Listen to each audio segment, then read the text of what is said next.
தூத்துக்குடி அருகே பின்னால் வந்த ஆம்னி பேருந்து மோதி சரக்கு வாகனத்தில் பயணித்த 12 விவசாய பெண் தொழிலாளர்கள் பலத்த காயமடைந்தனர். அழகுநாச்சியாபுரம் கிராமத்திலிருந்து 12 விவசாய கூலி பெண் தொழிலாளர்கள் சரக்கு வாகனத்தில் குறுக்கு சாலைக்கு வந்தனர். எத்திலப்ப நாயக்கன்பட்டி அருகே வந்தபோது பின்னால் வந்த ஆம்னி பேருந்து இந்த சரக்கு வாகனத்தின் மீது மோதியது. இதில் 3 பெண்களுக்கு கால் முறிவு ஏற்பட்டதுடன் மற்றவர்களும் காயமடைந்தனர். இதனையடுத்து அனைவரும் தூத்துக்குடி அரசு மருத்துவக் கல்லூரி மருத்துவமனையில் அனுமதிக்கப்பட்டனர். கர்நாடக மாநிலம் பந்திப்பூர் புலிகள் காப்பக வனப்பகுதியில் உள்ள நீரோடையில் தாயுடன் 4 குட்டி புலிகள் விளையாடிக் கொண்டிருந்த வீடியோ காட்சிகள் வெளியாகியுள்ளன. நாகர்கோலே வனப்பகுதியில் கடந்த சில நாட்களாக புலி ஒன்று தனது குட்டிகளுடன் சுற்றித் திரிகிறது. இந்த புலிகள் பந்திப்பூர் வனப்பகுதியில் உள்ள நீரோடையில் வெயிலுக்கு இதமாக ஓய்வெடுத்த நிலையில் சுற்றுலாப் பயணிகள் பார்த்து வீடியோ பதிவு செய்து வெளியிட்டுள்ளனர்.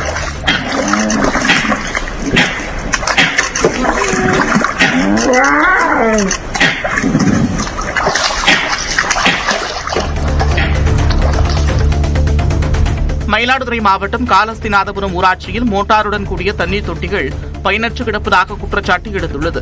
இந்த ஊராட்சியில் கடந்த 10 ஆண்டுகளுக்கு முன்பு 20க்கும் மேற்பட்ட சிறு மின்விசை மோட்டாருடன் கூடிய குடிநீர் தொட்டிகள் அமைக்கப்பட்டன.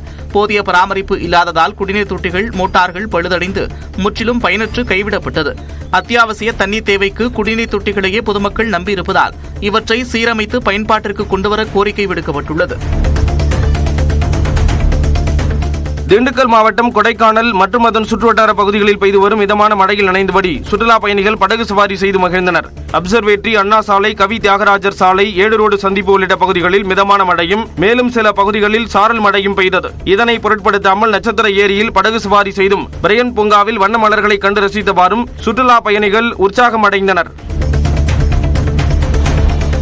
புதுச்சேரியில் மத்திய மீன்வளத்துறை சார்பில் மீன்பிடி படகுகளை கணக்கெடுக்கும் பணி நடைபெற்றது. கள ஆய்வு மேற்கொள்ள வசதியாக அனைத்து மீன்பிடி படகு உரிமையாளர்களும் வீராம்பட்டினம் கிராம கடற்கரையில் படகுகளை நிறுத்தியிருந்தனர். மீன்வளத்துறை அலுவலர்கள் அடங்கிய குழு ஃபைபர் படகு, விசைப்படகு உள்ளிட்ட படகுகளின் சான்றிதழ்களை சரிபார்த்து கணக்கெடுத்தனர். கடலோர பாதுகாப்பை உறுதிப்படுத்த எல்லை தாண்டி படகுகள் செல்வதை தடுக்கும் நோக்கில் இந்த கணக்கெடுப்பு நடத்தப்படுகிறது என்பது குறிப்பிடத்தக்கது. வேலூர் மாவட்டம் அரியூர் அருகே விடுதலை சிறுத்தைகள் கட்சி பிரமுகர் சந்தேகத்திற்கிடமான வகையில் இறந்தது குறித்து காவல்துறையினர் விசாரணை நடத்துகின்றனர். ஆவாரம்பாளையத்தைச் சேர்ந்த ஆட்டோ ஓட்டுநரான சரத்குமார் விசிக தொழிலாளர் விடுதலை முன்னணி அமைப்பாளராக இருந்தார். இவர் அரியூரில் உள்ள டாஸ்மாக் கடை அருகே தலையில் காயத்துடன் உயிருக்கு போராடி கொண்டிருந்தார். அவரை மீட்டு அடுக்கமாறை அரசு மருத்துவக் கல்லூரி மருத்துவமனைக்கு அனுப்பி வைத்த போதிலும் சிகிச்சை பலனின்றி உயிரிழந்தார். விடுதலை சிறுத்தைகள் கட்சியைச் சேர்ந்த 4 பேர் அவரை தாக்கியதாக கூறப்படும் நிலையில் விசாரணை நடைபெறுகிறது. தருமபுரி மாவட்டம் தொப்பூர் அருகே இருசக்கர வாகனத்தில் வந்து ஆடு திருட்டில் ஈடுபட்ட சகோதரர்களை பிடித்து தாக்கிய மக்கள் காவல்துறையில் ஒப்படைத்தனர். சந்தனநூரான் கொட்டாய் பகுதியைச் சேர்ந்த வெங்கடாச்சலம் என்பவரின் 15,000 ரூபாய் மதிப்புள்ள ஆட்டை இருசக்கர வாகனத்தில் வந்த அருள் சிதம்பரம் ஆகியோர் திருடிச் சென்றனர். தொப்பூர் ரயில் நிலையம் அருகே இருந்து அவர்களை பிடித்த பொதுமக்கள் நையப்புடைத்து 108 ஆம்புலன்ஸ் மூலம் மருத்துவமனைக்கு அனுப்பி வைத்தனர். இதுகுறித்து தகவல் அறிந்து வந்த காவல்துறையினர் அவர்களை கைது செய்ததுடன் ஆட்டையும் இருசக்கர வாகனத்தையும் பறிமுதல் செய்தனர். திருவண்ணாமலை மாவட்டம் செங்கம் அருகே தேசிய நெடுஞ்சாலையை கடக்க முயன்ற பாட்டியும் பேரனும் கார் மோதி உயிரிழந்தனர். தானகவுண்டன்புத்தூர் கிராமத்தைச் சேர்ந்த 61 வயதான சித்ரா தனது 5 வயது பேரன் ஜஸ்வந்துடன் செங்கம் திருவண்ணாமலை தேசிய நெடுஞ்சாலையை கடக்க முயன்றார். அப்போது திருவண்ணாமலையிலிருந்து செங்கம் வழியாக ஓசூர் சென்ற கார் இவர்கள் மீது மோதியது. இதில் பலத்த காயமடைந்த பாட்டியும் பேரனும் சம்பவ இடத்திலேயே உயிரிழந்தனர். சுந்தரராஜ பெருமாள் கோயில் சித்திரை திருவிழாவை முன்னிட்டு ராமநாதபுரம் மாவட்டம் பரமக்குடி வட்டத்திற்கு மட்டும் மே 12ஆம் தேதி உள்ளூர் விடுமுறை அளிக்கப்பட்டுள்ளது. மே 12ஆம் தேதி சுந்தரராஜ பெருமாள் கள்ளழகர் கோலத்தில் வைகை ஆற்றில் இறங்கும் வைபவம் நடைபெறவுள்ளது.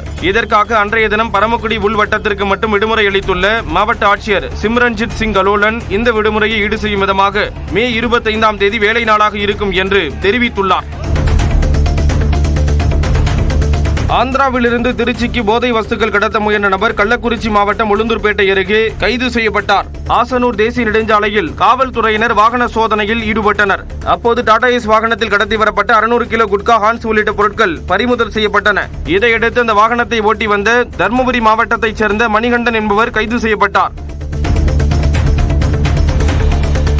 சென்னை கொடுங்கையூரில் பேட்டரி திருடனை கைது செய்த காவல்துறையினர் 54 பேட்டரிகளை பறிமுதல் செய்துள்ளனர். RR நகரைச் சேர்ந்த ஜெயராமன் என்பவரின் ஆட்டோவில் இருந்த பேட்டரிகள் திருடு போன நிலையில் சிசிடிவி காட்சிகளின் அடிப்படையில் காவல்துறையினர் விசாரணை மேற்கொண்டனர்.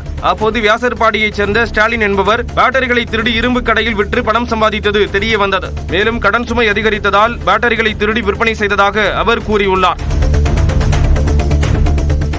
தமிழ்நாட்டில் 3வது குழந்தை பெற்றுக் கொள்பவர்களுக்கு அரசு சலுகை வழங்க வேண்டும் என்று சட்டப்பேரவையில் திமுக உறுப்பினர் பர்கூர் மதியழகன் கோரிக்கை விடுத்துள்ளார். இதுகுறித்து பேரவையில் பேசிய அவர், தமிழ்நாட்டில் மக்கள் தொகை எண்ணிக்கையை அதிகரிக்கும் வகையில் 3வது குழந்தையை பெற்றுக்கொள்ள முன்வரும் பெற்றோருக்கு அரசு சலுகைகள் வழங்க வேண்டும் என்றார். மேலும் மக்கள் தொகை குறைவதால் தொகுதி மறுசீரமைப்பு உள்ளிட்ட பிரச்சனைகளை எதிர்கொள்ள நேர்வதால் அரசு இந்த முன்னெடுப்பை எடுக்க வேண்டும் என்றும் அவர் கோரிக்கை விடுத்துள்ளார்.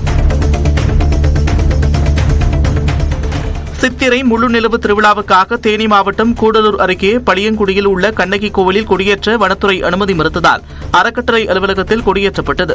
மங்களதேவி கண்ணகி கோவிலில் சித்ரா பௌர்ணமி தினமான மே 12ஆம் தேதி சித்திரை முழு நிலவு திருவிழா கொண்டாடப்பட உள்ளது. இதற்காக கொடியேற்றத்திற்காக வந்தவர்களை வனத்துறையினர் தடுத்து நிறுத்தினர். இதனையடுத்து கண்ணகி அறக்கட்டளை வளாகத்தில் மூங்கில் மரத்திற்கு பூஜை செய்து கொடியேற்றப்பட்டது.